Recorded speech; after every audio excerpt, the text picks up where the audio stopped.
Hello, everybody, Hello. and welcome to this new stream, a new adventure that I'm having on my first time at Agile Testing Days here in Chicago. And I had a chance to walk on again our amiga Lisette Zunon, yeah, Sunon. yes, I you got keep it. butchering it. No, that's fine. You got Uh, it. we met not long ago Two at weeks ago. Star East. 2 weeks ago. It feels like it's just yesterday. We met actually at a very interesting um, event track. What Yeah, was the woman in test track. We were on this at the same table. Yes. super great experience because we were sharing some of the techniques Yes. and opening up a lot. That Yes. um, Right. event was a lot of Yes. that. Yes. We And bonded. We bonded. yeah, no, and when I saw her, I was like, Yeah, my hair changed. That's what happened. that's, and I'm I very know. bad at some of those things, and Yes. well, things happen, but I'm super happy to have this opportunity to talk to you and to share with the audience and everyone watching about you, about what you do. But first of all, the basic question for the ones that do not know you, would you mind sharing who are you, what are you doing, or Yeah, so I'm Lizette Zuno, and I live in Dallas, Texas.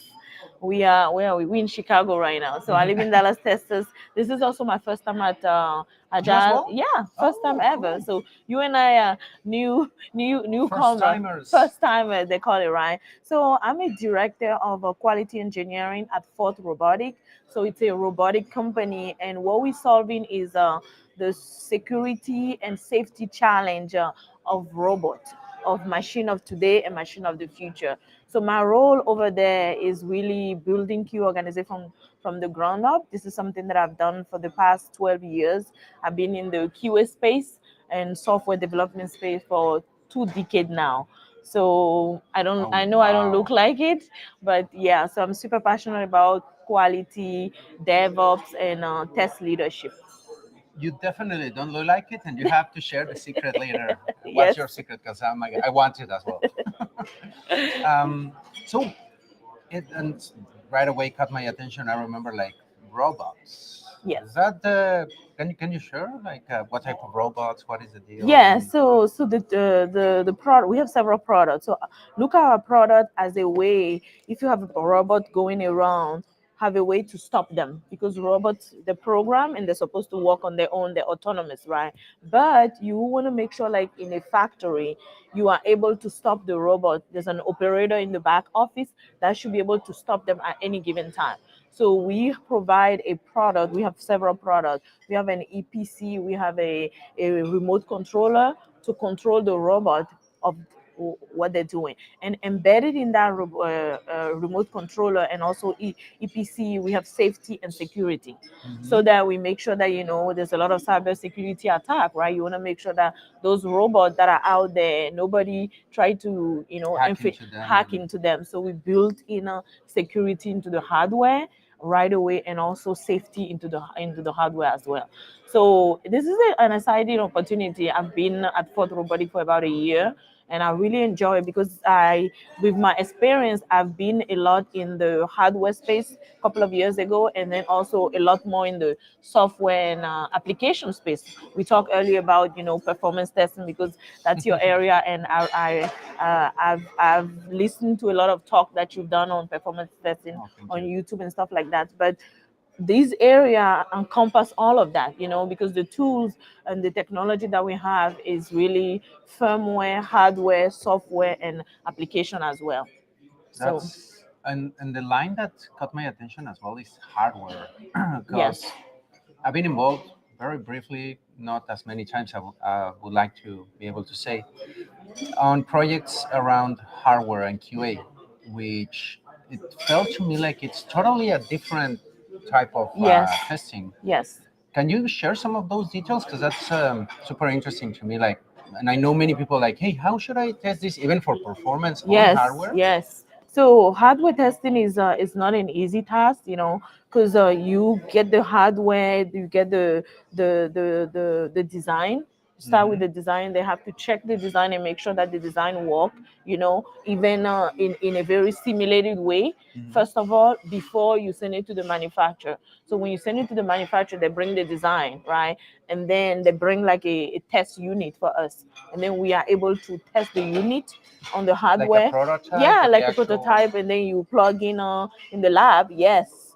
And then you test it that way, test the input and output. Usually that's what it is. And make sure that you get all the data. You can watch the data on simulator, see everything, and then you flash the software on it, the firmware on it. Once you flash the firmware on it, there's also some test case that we have to run to make sure that we get certain data. There's even also load tests, but our load test is a little bit different than the load test. Usually, like, we have a team in our life that run like over the weekend tests, so we Mhm. can see if we have any drop or if we have any inconsistency in the output that we expected.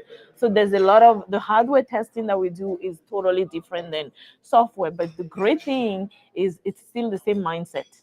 It's still the same process that you have to follow. It's still the same way you have to define your test cases. It's just the way you testing is different. It's actually on a piece of device. It's physical testing Physical, almost. yes, yes. And question, because when I was around this, my first thought was into plugging Arduinos and Raspberries Yes, into yes, these devices. Is that yes, how? yes. So we have some Raspberry Pi as part of our tools in the lab, because what we do is we have like some setup bus in the lab where we can plug our tool in and then you can read some data. And then one of the initiative that we have right now is trying to load that information in the cloud. Hmm. Those tests, we use a lot of PHP, Pi tests. So we running those spy tests and then reading the result and be able to run it from anywhere, part of our CI/CD pipeline. So there's a lot of it's the same mindset that we use in a application, but now you have to like appropriately see how you can still use the same kind of tools and technique, but feed it to the hardware and firmware space. And that's the challenge that I love about this role, because it's totally different. And Hmm. I don't go in any role with my old misconception or even learn experience. I just try to understand what is the challenge here and how can we solve it, and obviously use my experience from past. But I'm learning a lot. That's the thing I love about this role, is I'm learning a lot. I mean, my background is computer engineering, so I did this like 20 plus years ago, in the lab, using tools. But now, I get to lead a team of engineers that are doing this on a daily basis. So I can help guide them. And, I'm responsible mostly for the strategy that the organization have to put in place, our quality strategy, our processes, and also, delivering quality. I think we are out of focus. I apologize if I see distracted. Okay, my camera doesn't like the mustache, and so Oh, so sometimes it's like I see someone behind. I need to lock oh, that. so it's focusing on I somebody just else. That's noticed. fine. Yeah, sorry, I didn't want to interrupt you, but That's fine. for the audience experience, what you say is also very interesting because I'm sure that you have to develop your own software tools to do the testing, Yes. because there's not like the traditional testing tools and automation tools that we know. You have to come from scratch with what you need to Yes. do, right? So we do leverage PyTest, but it has to be in a very individual way. Every test that the team is running, they're creating those PyTest tool to solve something specific. Hmm. Solve something specific. On the cloud side, because we do have a cloud application, everything that we do, we have a cloud application where you can actually see your different equipment and move them on an application. So that is like a UI based application with a backend application. That one is easy. We are able to use Playwright as our automation framework That's for very cool. testing. So that's good. But for the hardware and also the firmware testing, right now we're using PyTest. And it sounds a little bit like you may be following some of with PyTest some of the TDD principles Yes. and putting them Yeah. into if this and that, the output Yes. Oh validates. yeah, totally. A lot of that. Yes. Sounds like a lot of Yes. fun. It's really a lot of like what do we call it back then? Like low level testing. That's what we call really low level testing. still testing, but Yeah, it's low level component testing. that's because I remember doing some of those things like with assembly Yes, language. exactly, exactly. Is Yes. that something Yeah, like what you're yes, doing? yes. Wow. Not using assembly, but No, what because assembly, Pi yes. test is like the Yes. interface in between Yes, and generates, I exactly. guess. Because we have a unit test that we have to write, and we literally check in register. Mm-hmm. Like, is this register on? Is this register off? Oh, And doing those calculations to determine latency and stuff like that. So it's very low level kind of testing. Which for me, it's almost like a 360, because that's where I started my career. As a computer engineering. Those were things that we were doing, and then now 20 years later, you're back at it. I'm back at it, but in a different way. But I do understand what the challenge that the team has, and then how to help them and support them in those development of those tests. Because if I remember well, also from college and on those days studying, sounds like you were having a lot of fun with the Carnot diagrams for the states and the Yes, CPUs and yes. all that. I don't know if I was having fun, but I remember those days. Yes, I think it was more like Stockholm syndrome for me, but yes.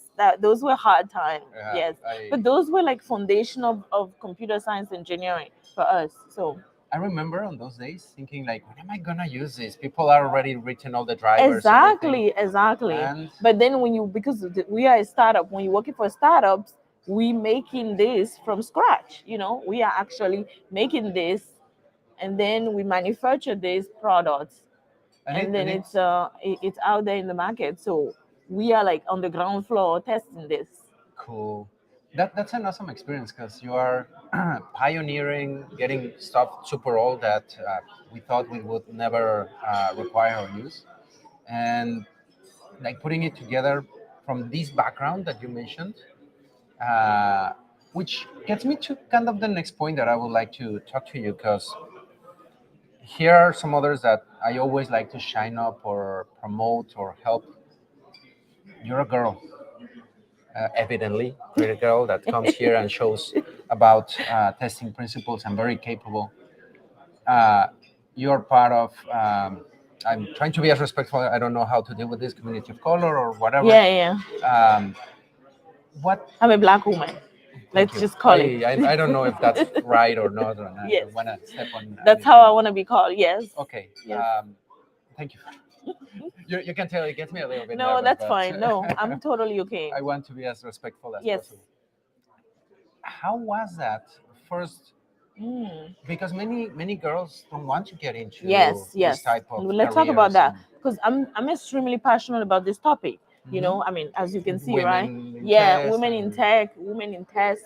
I'm extremely passionate about this because uh, I'm saddened a little bit that 20 years or even 25 years, when I started, we were probably three girls out of like 300 students starting, and then maybe one of three other girls graduating in a whole engineering department, Mhm. and this was like 25 years ago. And then forward back to now, we are still having the same problem. And for the past 20 years, I have been a strong advocate for women in tech at every level, from high school level, getting little girl to come to our school, to get into robotic camp, to get into artificial intelligence camp, anything to just bring technology to hand for little girl, right? So yeah, I think there's some progress, but we're not there yet. And then I've also been like a strong advocate now, because of I've been in leadership for quite a while now. A strong advocate for women in leadership. How many women do you have that have like a C-level position in organization, or even black women that have a C-level position in an organization? There's not a lot, right? There's not even a lot of people of color, Yeah, no. period, right? And we consider ourselves people of color. So just imagine that. So for me, that's a pain point.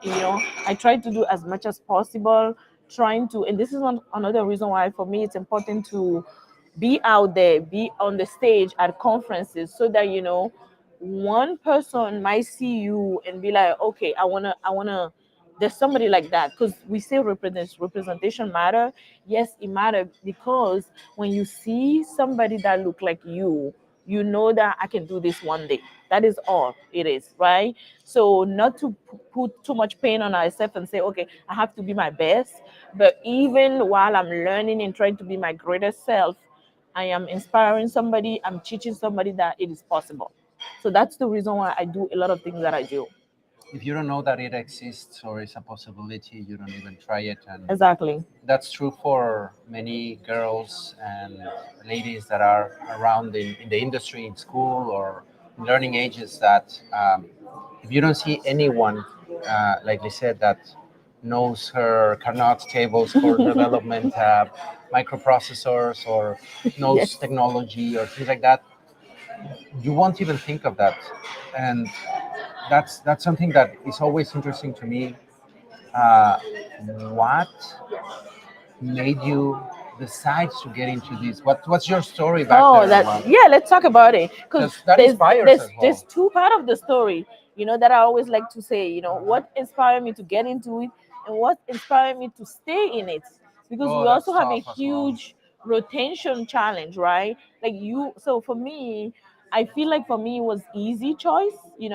I've always since I was a little girl love breaking things, touching things. I grew up in Benin, West Africa, Hmm. which is a small country next to Nigeria in West Africa. And until the age of 18, I have to say I've never used a computer. Oh I've wow. only used a computer when I came to the United States when I was 18. None of us. I think also it's an age Right? situation. There were Yes, not that like many I've around. never. My first computer was at the university when I met a computer. But then when I met the computer, I wanted to Oh my master. God, I this wanted is to awesome. master the computer. I was like, this is so awesome. Silly This question. How many times you broke it mastering it? several I times. did it so But many not times. only I mastered it, but it was a goal of mine to build my own computer. So I built two computers when I was in college, because not Oh, only I love it, but to be able to be a computer engineer, I wanted to like build my own computer. So I did a lot of summer classes where I wanted to like put my whole computer together. The first one was not successful, so I had to get help for somebody. But the second one, I built it, and I remember I put some window because I'm not a window 95 or 90. I think I put 95 or XP. 98. I don't remember. 98 is like the strongest window operating system that lasted before they did like Millennium, which sucks. And then No, they there did was an XP before. XP. XP No, was more stable, I think, I and then think we went. 98 was before XP. Yeah, I did 98. XP was okay, and SP was okay for a while, but after that computer, I started using a Mac. So I'm a Mac user. I've been using Mac for like 20 years. So yep. So now I I know who to ask. yeah, Since I'm very I've bad been. in Mac. But to come back to the story, that's how I got into computer science, and I have to really be vulnerable and share that I didn't want to do it. I picked the major, I started, and I remember, and if my college advisor, Dr.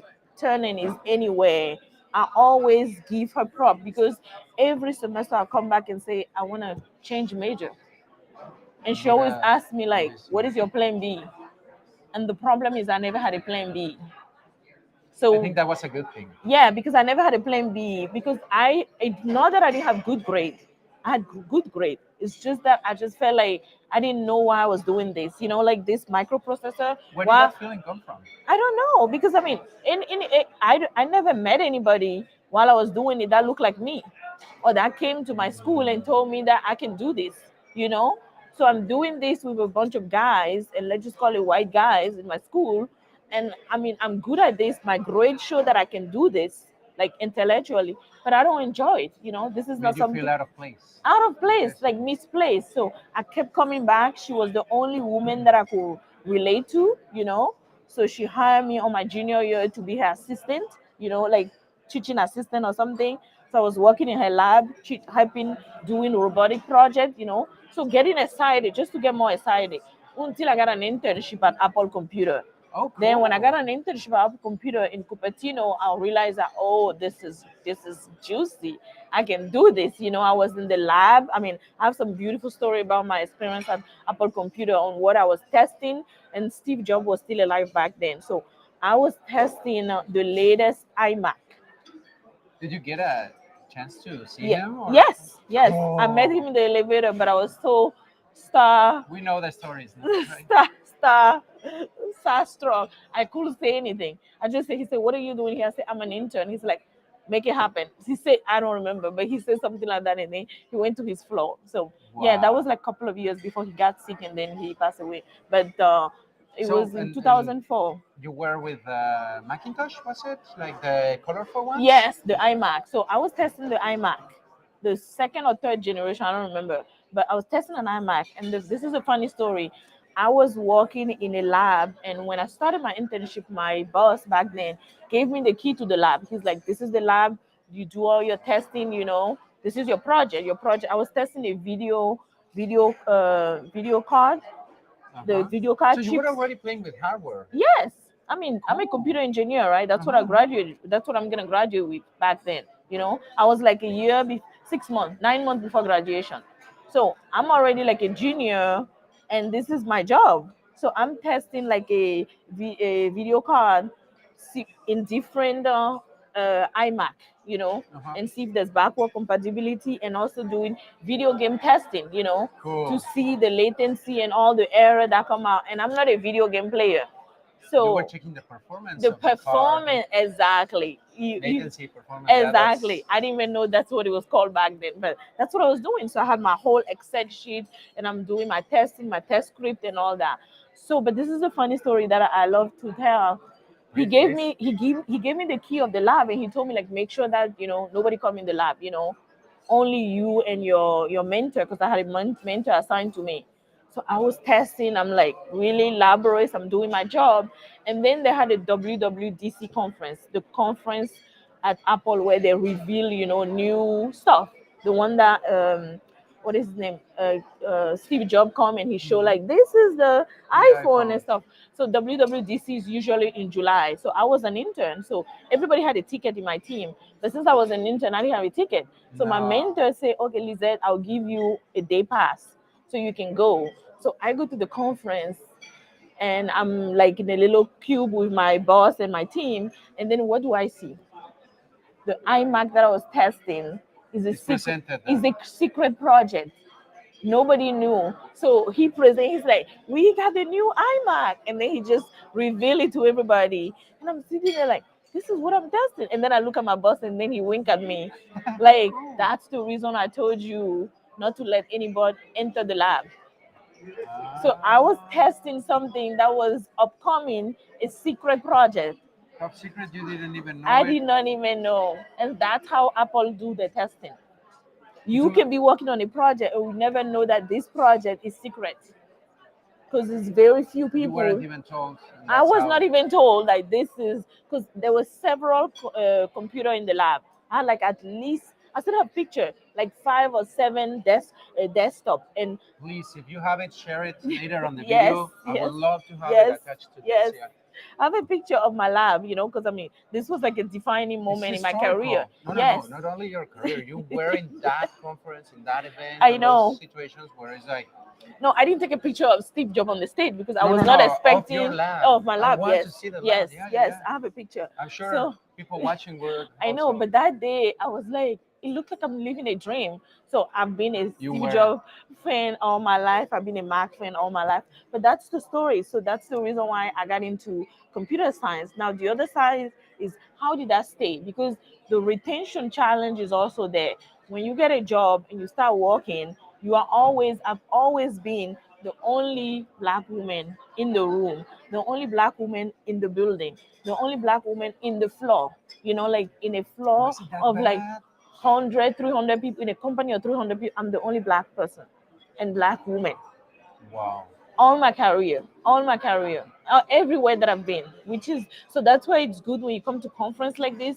You get to see other people that even look like you. So you like, I am not alone, because I'm always the only person that look like myself in most company, that And I work at. And even at the leadership, it's even rare.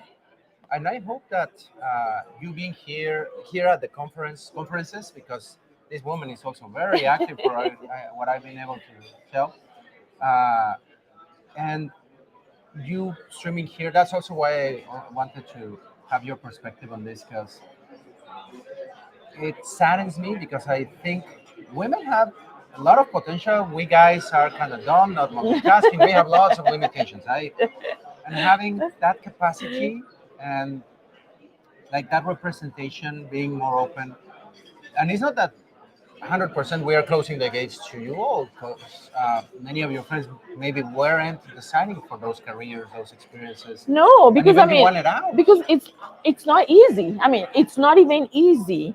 But that's why representation matter. Knowing somebody that have done it will have helped You me know, it's not say, impossible. I can It do this, exists. right? You can do it. I mean, it's just a matter of like if I can see Lizette and she's doing it, she's a woman, she look like me, she wear braids like me, she talk like me, Aw. maybe I can do it. It's just that little glimpse of hope. So that because I know for several times I wanted to give up, but the other side of it is I never had a plan B, and I'm also extremely passionate about what I do. When I I can tell. started the career, right, I became extremely passionate about it. So it was like if I don't like it, if I don't like it here, then I move. So I'm never unapologetic of like changing company if it Yeah. doesn't work out for me. Like if I come to a company and the way that I'm being treated is not great, or I'm not seeing the result, or I don't see path for success for me or path for growth, I will literally go somewhere else. Yeah. That is the freedom that you have. But I was able to build up my career because at the end of the day, I love to talk about your brand. It's all about investing in yourself, investing in your own brand, right? Like, what is my brand and what am I passionate about, or what I like to do and what I like to talk about? That is what is the key to your success, because you cannot outsource your happiness or your career development to some company or somebody else. If you get lucky and the company your career match with the goal of the company, that's a great place to be. But You're you should lucky, but you always need to build that luck, you need right? to build your own luck, literally build your own career plan. I think we're talking about things that are like super important for people, and these are the talk that I get excited about, or I get people want Lizette to talk about, because there's not a lot of people talking about that. Like, men, yeah, you have a bunch of your buddies that are QA director, SVP, and stuff like that, so it's easy. But somebody might be like, what is the problem? Why cannot women just aspire? Sometimes we aspire, but there's a lot of roadblock in our aspiration. So we have to pull our own self. Obviously, everybody pull them own self, but we have to do a daily work because there's a lot of trauma involved with for women working in tech. There's a lot of trauma because of the microaggression, because of the all the ism that she The was talking about. language The and lane, I mean, oh my the God, language is exclusive oh, already. the language, right? And then even culturally, right? Because we from different culture than American culture. So even culturally, because people don't realize you have to assimilate a lot to American culture, to American corporate way of doing things, Mhm. which is good because I mean we are immigrant, we came to the country. But at the same time, these are extra things that you have to add Yeah, that you to. don't feel that that one I can talk about because I'm not from here as well, and it's like I don't want to be kicked out of here or like do I fit in? And No, I mean, but you should fit in. For me, you belong to the table because you qualify to be at the table. But this is what happened to us. And I talk about it. I have a podcast called Up Your Confidence for Women. So I talk how about can people find the podcast quickly if anyone it's watching? called Up Your Confidence. You can Up your find it on confidence. Spotify, everywhere you watch your podcast, and also on YouTube. Oh, I cool. managed to do my YouTube as well, so it's not as good as yours, No, but no, it is great. we It's are great. born It's everyone's way. great content. So one of the things that I talk about on the podcast is you have to build your own table. Meaning like even when you because this is what happened. The microaggression and all this isn't cheap us away. Like Mhm. you can even get invited to a conference like this, and because you don't see anybody that look like you, or you never been to this room, you are like, should I be here? Do I belong? And what I tell people is you belong. You belong everywhere. I So like. once they invite you to little room, you need to enter not only the room, but you need to come into the ballroom so Mhm. that you can be seen, so that you can network with people that doesn't look like you. And I don't know. That's another side that I like about the QA area. I think we are all peculiar Yes, interesting yes, to call it in a way. yes. It's we're different people, like in so many ways. Weird, I would say. I consider myself a little bit weird, and I think this opens up a little bit more to feel Yes. around family or see, as you say. I see this one. This person is this color. This person is this race, this sex, this gender, whatever identification, and we get together here, and it's something that I feel very Yeah, we beautiful were about talking these about it events. last night at the dinner that, somebody asked me like, were you a developer? Did you wanted to be a developer? So I was telling my story. I was like, I started as a developer actually, when I did my internship, even though it was in testing, that was just a taste of testing. But my first job out of college was a software engineer job for a telecom company. So I did that. And then at some point I realized that I really love testing. And I went back to my testing route, right? But the thing is, and the reason why I also went with QA is what you're saying. There's so much diversification of your Yeah. skill, right? Your ability to talk with a BA, a product person, developer, ops, DevOps, customer, Mhm. salespeople, marketing. I do like a keynote on like how QA is like the center of the whole organization. Looking at the time, because I promised only 30 minutes and we can keep talking. I feel like you'll be happy to have an hour episode. Would you be open to that later? Sure. Not in this event, Yeah, but but later yeah. to catch up. Yes. That would be awesome because, again, I love your tone, the inspiration that you can share. Thank you. Performance needs more ladies, more girls. IT, I think QA still has to work a lot on, but we have a better representation than other Yes. areas. But you come here and give talks, and you have one this week. Yes. Can you share, no spoilers or little bit spoiling, what are you gonna be talking about? Yeah, I have a so feeling. I have a talk tomorrow. My talk is titled "The Dark Side of Agile Implementation." Okay. And So, why title? the That caught my attention. no, because I mean, I am also a speaker. Not only a speaker, but I'm like a Toastmaster speaker, Oh, and cool. so I'm a distinguished Toastmaster speaker. And what that means is like, and I learned from professional speaking that the title matter, right? When you have the title, it grabs people. But I also want to caution people that the title is really to grab you, because when we talk about agile, and I've been doing agile for like 12 years now, when we talk about agile, it's like who are, we come to organization, we tell them you have to do agile, right? QA people are always part of the a QA agent of change, but there's a dark side of it. So I want to warn people in my talk tomorrow to pay attention to the dark side of agile and how to take care of the most important asset of the organization, which are the people. That's great because many focus on no the process. Tell me the process. No, show me the The tool. rules, the guides, and I love in the morning the keynote that was like no, this is not like Right. commandment, but it's Yes. like a guidebook that you kind of can put here. Yeah, because you get people that are very pure. They're purist agile, right? Follow, follow, follow, follow. And then there's some people that are not doing it. But at the end of the day, the people are stuck in the middle. So how do we take care of the people? And then I That's tell my story of what, dark side of agile implementation. and I'm really curious. Most probably we can talk a little bit more afterwards, elsewhere later, because I never thought of that.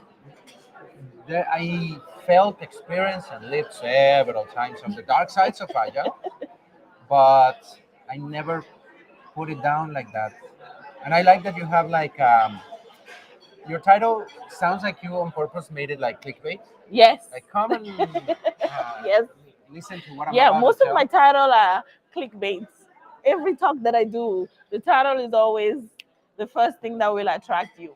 That's yeah. That's a good I technique, I think, as a speaker. gotta pay attention to that. I may. Uh, I spend a lot of time in my title. Like I will get a speech in my head or thing that I need to talk about, and then I'll wait for like 6 months, 9 months, and I'm in the plane, oh and wow. then I just remember like this is the title before I can even ever submit. Yeah.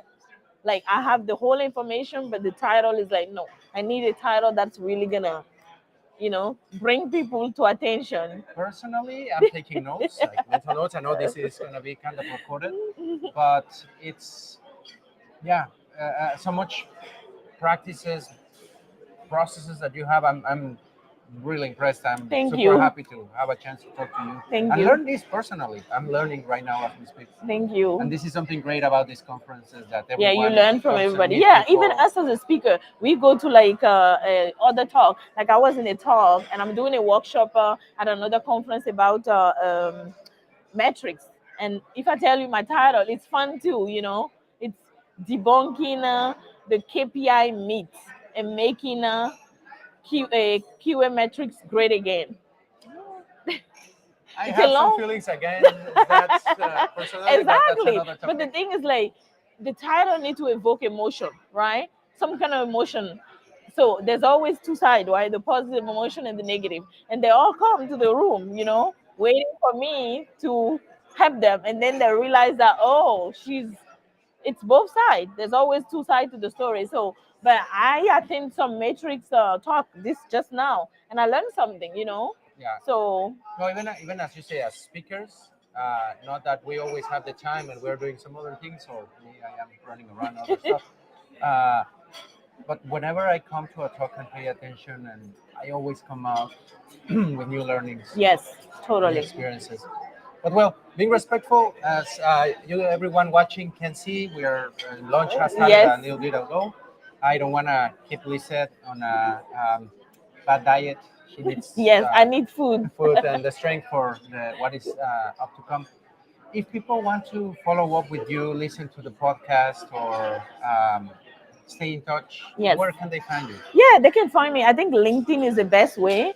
I'm on LinkedIn. My name Lizette Zunon on LinkedIn. I'm not a huge poster, but I post about things that I do usually. I am on Twitter, but not really. I'm just there as a Yeah, person, similar. but not like Posting a here and there. tweet person. And the podcast, as I mentioned, you can find it on Spotify, wherever you listen to podcasts. It's called Up Your Confidence, and it's really a podcast for women in leadership, to help them, define the strategy and live the best potential. So I talk about everything, creating a boundary. Mother's Day, like this latest episode that just came out, is about self love. How do you really create some self love for yourself as mother, or even as a woman in general? I think that's important for guys too, very much. I mean, I have guys that listen to my podcast too. You'll So have another one, yes, I definitely. do have guys that listen. So You're on YouTube as well, yes, same name. same up your confidence. Yes. Subscribe, check, leave the stars, comment on everything to Lisette, please. It's an awesome. She just earned a new subscriber Thank on you. YouTube and Apple Podcasts, Google whatever Yes. podcast, Spotify. And Lisette, I'm very thankful that you came and gave me this opportunity to talk to you. I was not fully aware of everything that you were doing. I hope that the people watching, I saw some comments. Let me quickly, because I think Juliana Sturguesa, hi from Uruguay. Thanks. Interesting and sharing it. Amir, if I AMR. Okay. Hello, everyone. Thank you for paying attention. I saw Federico here and there. Oh, Federico is a friend. Yeah. I need to come visit Uruguay. Yeah. Yes. Hopefully, we'll be there. Not this year, but soon. Okay. If you ever go, Ye- let's put together something. Yeah, Federico. Because I taught a class a couple of months ago, and Federico was a speaker. I taught a artificial intelligence class for a young girl in Africa online, and he was one of the speakers. He was talking about performance testing a little bit. Good So performer, amigo Federico. yes, Friends good in amigo. common. It's an awesome circle. Yes, awesome And- community. Yeah, thank you for having me. No. I have a little bit of anxiety. I was Did like, you feel bad? no, You this were was super good. excited and This happy. this was good. I just like, I'm not a fan of being in front of the camera. I don't do this for a living, but I was like, this is fun. I hope This is it was. fun. Yes. And I hope that it was to the audience. Yeah. And everyone, if you know anyone, woman, color, or in a situation similar that should be paying attention and get inspired by people like you said, please look for her contact, share it, forward it, or resend. I can't remember what Share. was shared with social networks, Right. and let them know that there are awesome women, black women that are rocking it, and they can rock it too. Let her be an inspiration. And Thank we'll you. keep streaming. We are on Agile Testing Days from Chicago. We'll see you around. And thank you very much, Lisette, for Thank coming. you. Bye Adios, bye. everyone. Bye We'll be bye. back in a Adios. moment. Stop in Au this soon. revoir.